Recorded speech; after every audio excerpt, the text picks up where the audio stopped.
Good morning students. Ranthambore children academy senior secondary school की online कक्षाओं में आपका स्वागत है। हम कक्षा 10 सामाजिक विज्ञान अध्याय 2 संघर्षकालीन भारत 1206 ईस्वी से 1757 ईस्वी तक के मध्य का अध्ययन कर रहे हैं। अब तक हमने मुगलों के बारे में जान चुके, हम राजस्थान के राजवंशों के बारे में जान चुके हैं। अब हम मराठों का इतिहास के बारे में जानेंगे।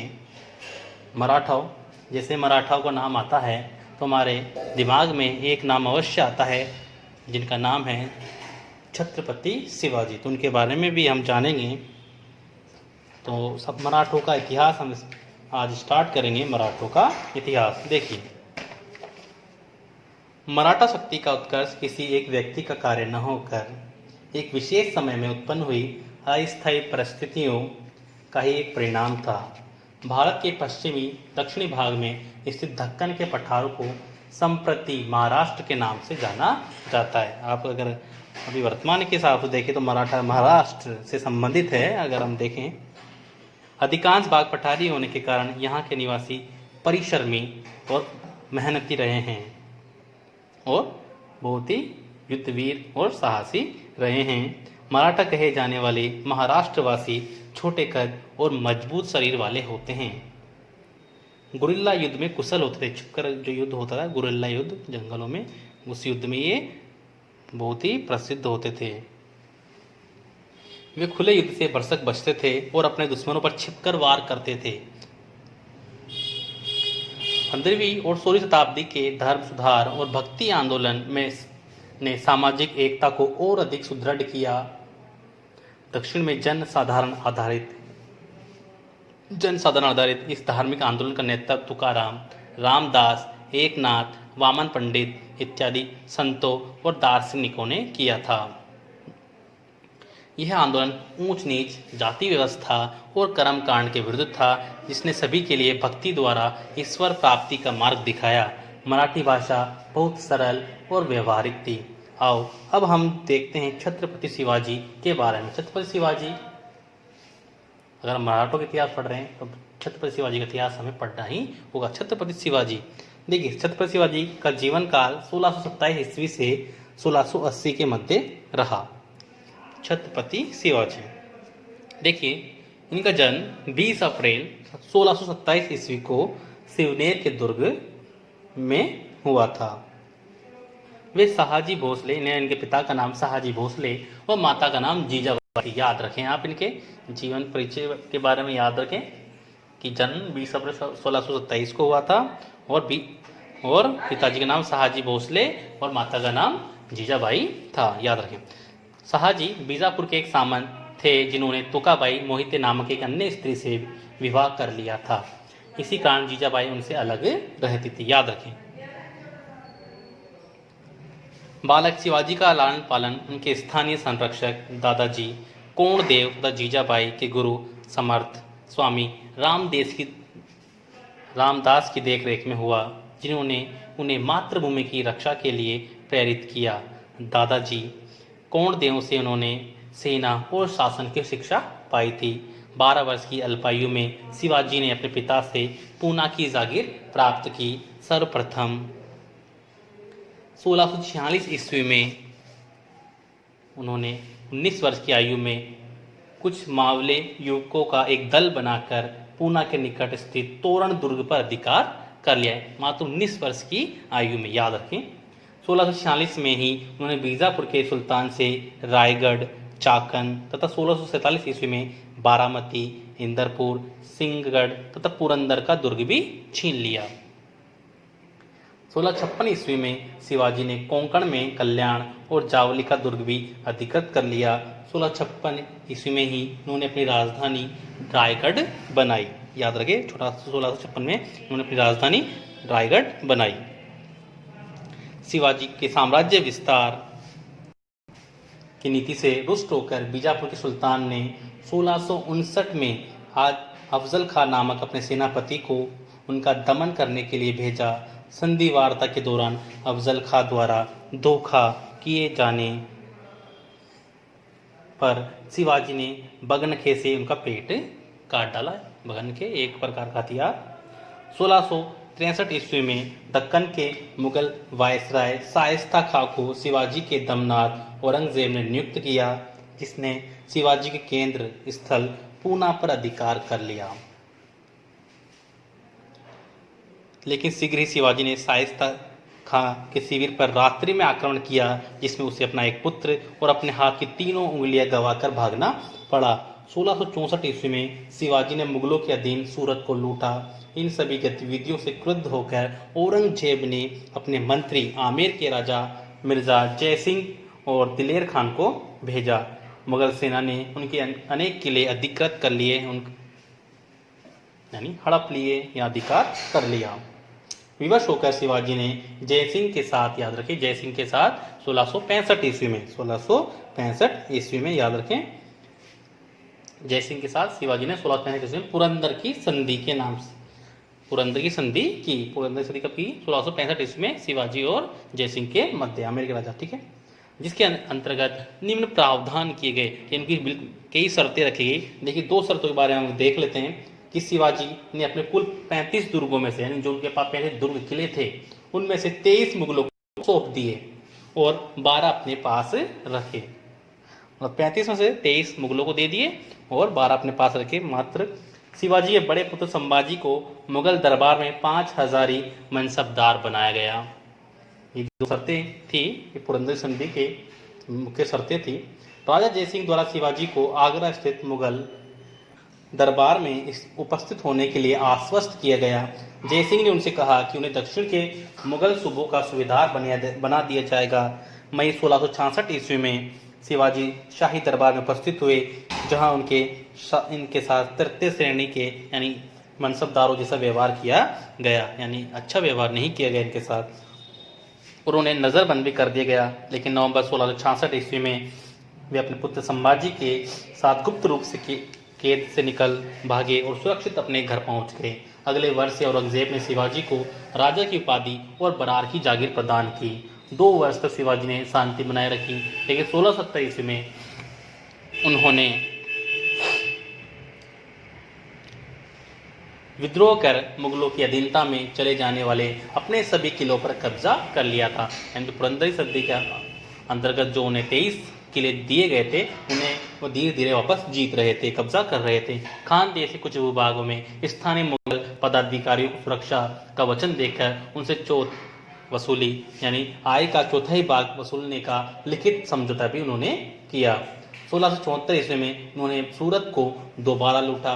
1674 ईस्वी में रायगढ़ के दुर्ग में शिवाजी ने महाराष्ट्र के स्वतंत्र शासक के रूप में अपना राज्याभिषेक कराया। याद रखें 1674 ईस्वी में रायगढ़ के किले में स्वतंत्र शासक बने। 1680 में शिवाजी की मृत्यु हो गई। इस समय उनका मराठा राज्य बेलगांव से लेकर तुंगभद्रा नदी के तट तक समस्त पश्चिमी कर्नाटक में विस्तृत था। इस प्रकार मुगल शक्ति बीजापुर के सुल्तान, गोवा के पुर्तगालियों और जंजीरा स्थित अबिसीनिया के समुद्री डाकुओं के प्रबल प्रतिरोध के बावजूद शिवाजी ने दक्षिणी भारत में एक स्वतंत्र हिंदवी स्वराज्य की स्थापना की। अब हम देखते हैं विजयनगर एवं बहमनी साम्राज्य। देखिए विजयनगर एवं बहमनी साम्राज्य, आज हम विजयनगर साम्राज्य के बारे में पढ़ेंगे। संगम के विजयनगर साम्राज्य, संगम के 5 पुत्रों ने, जिसमें अरिहर तथा बुक्का 2 भाई थे, ये सर्वप्रसिद्ध थे।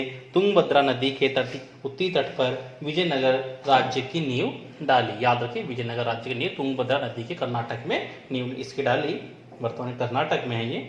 वे वारंगल के काकतियों के सामंत थे और बाद में आधुनिक कर्नाटक में काम्पिली राज्य के मंत्री बने थे।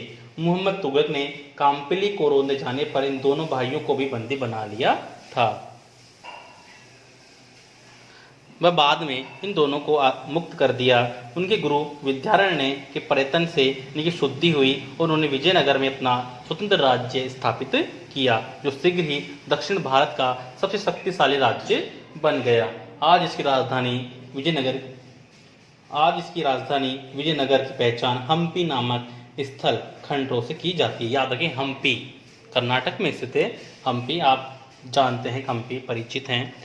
आपने अगर 50 का नोट देखा हो, नया वाला अगर 50 का नोट देखा हो अगर आपने, तो उसमें पीछे की तरफ एक रथ का चित्र है ना, रथ का चित्र है। वह हम्पी का रथ, यानी हम्पी एक जगह है, याद रखें, हम्पी कर्नाटक में एक जगह पुरातात्विक स्थल है। उसमें एक रथ का चित्र है, रथ है वहाँ पर जो पत्थरों से बना हुआ है। उसका चित्र 50 के नोट पर छपा हुआ है। तो आप परिचित हैं हम्पी से, हम्पी का रथ याद रखें, 50 के नोट पर छपा हुआ है। अगर नहीं देखा तो आप, जिसे विश्व विरासत संरक्षण के अंतर्गत यूनेस्को द्वारा सम्मिलित कर लिया गया है। यानी पुरातात्विक स्थिति, पुरातात्विक महत्व के कारण हम्पी ना उस जगह को और उस रथ को, बने हुए रथ को विश्व यूनेस्को ने विश्व संरक्षण में, विरासत में संरक्षण शामिल कर लिया है। हरिहर का राज्यारोहण 1336 में हुआ। इसने होयसल के सारे प्रदेश को 1346 में विजयनगर के अधिकार में ला दिया। बुक्का 1346 में अपने भाई हरिहर का उत्तराधिकारी बना।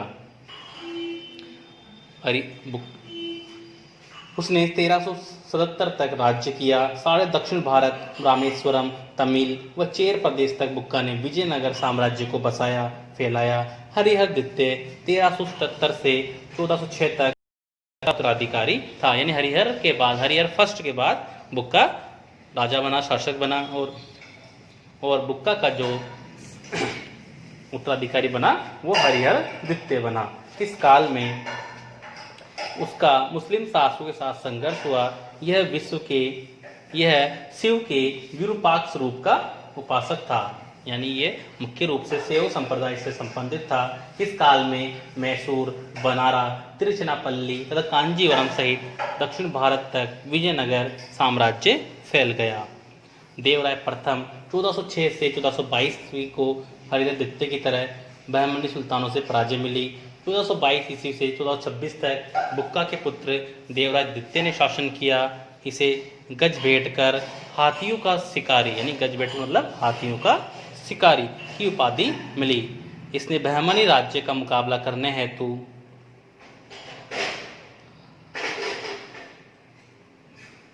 पहली बार सेना में मुस्लिमों को भर्ती कराया। इटली के यात्री निकालो कोंटी, याद रखें, इटली का यात्री निकालो कोंटी एवं फारस के दूत अब्दुल रज्जाक, इटली का यात्री निकालो कोंटी और फारस का दूत अब्दुल रज्जाक ने इसी काल में विजयनगर राज्य का भ्रमण किया। इस काल में विजयनगर साम्राज्य की सीमा सिलोन, वर्तमान में श्रीलंका, के समुद्री तटों पर पहुंच गई। इस साम्राज्य के अंतिम शासक क्रमशः मल्लिकार्जुन एवं विरूपाक्ष थे। अब हम चलते हैं बहमनी साम्राज्य की ओर। बहमनी साम्राज्य एक छोटा साम्राज्य था। यह दक्षिण भारत में मुख्य रूप से फैला हुआ था।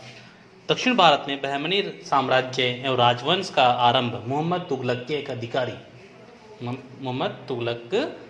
अधिकारी जफर शाह के द्वारा की गई। कब की गई? 1347 में। हसन ने दक्षिण के अमीरों की सहानुभूति प्राप्त करके तुगलक के खिलाफ फैले विद्रोह का फायदा उठाकर अपना स्वतंत्र राज्य स्थापित किया। यह फारस के वीर योद्धा बहमन का वंशज था और उसी के नाम पर बहमनी साम्राज्य यह कहलाया। इसने अलाउद्दीन बहमन शाह का खिताब धारण किया, गुलबर्ग को अपनी राजधानी बनाया। इसकी मृत्यु 1358 ईस्वी में के समय बहमनी राज्य उत्तर में हुई थी और इसका साम्राज्य उस समय उत्तर में पेनगंगा से, दक्षिण में कृष्णा नदी और पश्चिम में गोवा से पूर्व में भोंगीर तक फैल गया था। विजयनगर की पश्चिमी सीमा बहमनी राज्य से टकराती थी, अतः दोनों साम्राज्यों में लगातार या निरंतर संघर्ष चलता रहा। मुकदल एवं रायचूर दो सीमांत किलों पर अधिकार में युद्ध का एक प्रमुख कारण रहा। बहमनी नवे सुल्तान अहमद ने गुलबर्ग से राजधानी हटाकर, गुलबर्ग जो राजधानी बनाई गई थी प्रारंभ में, उसे हटाकर बीदर को बनाया गया। बहमनी राज्य में मुस्लिम अल्पसंख्यक थे अतः प्रोत्साहन वश कई विदेशी शिया मुस्लिम बहमनी राज्य में आकर बस गए।